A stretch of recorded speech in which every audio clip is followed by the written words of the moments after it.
let's take a second look in having a new local government code, giving more decentralization. Actually, I will push the envelope dahil nakatingin sa akin si Robin Padilla na may kakampi siyang mabigat. Kakampi po niya si Dr. Jose Rizal na nagsabing federalismo ang dapat sa Pilipinas. So Mr. President, there are system changes that can help our country. But it won't happen kung may problema tayo sa demokrasya. Sabi ng Pangulo, I am president not only of my family. And it is worth yung palakpak na binigay sa kanya. But can we add, the president is also not only the president of the administration, he is also president of the opposition.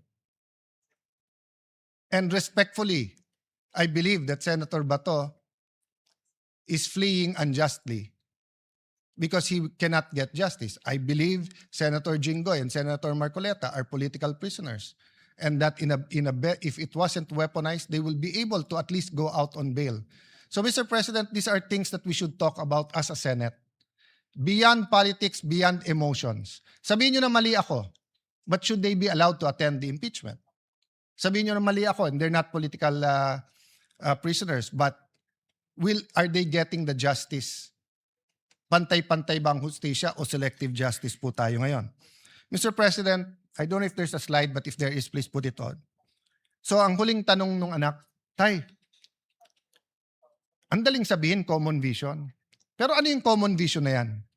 Actually, nasa preamble ng ating Constitution. And allow me to read it.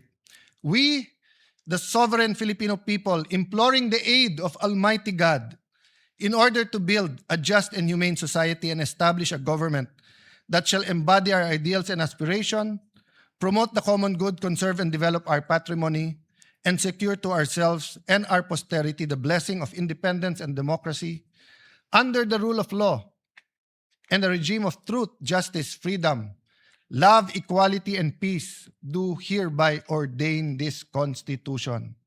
Anak, ito ang batas ng ating bansa. Pero may mas mataas na batas dito, ang batas ng Diyos. Anak, ang isang bansa na hindi niya kilala ang kanyang sarili, yung walang identity, walang mangyayari. So Mr. President, let me put that forward. Whether as individuals, as a community, as a country, let me quote Dr. Miles Monroe, identity is important. Who am I? Second, what am I meant to do? A question of purpose.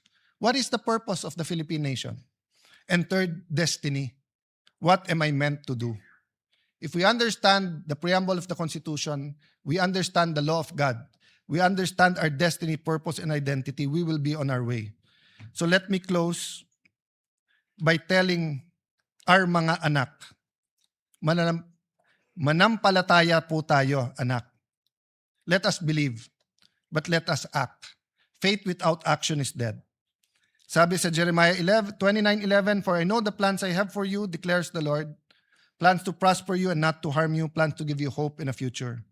But it is followed by Jeremiah 29:12 and 13. Then you will call upon me and come to pray to me, and I will listen to you. You will seek me and find me, and you will seek me with all your heart.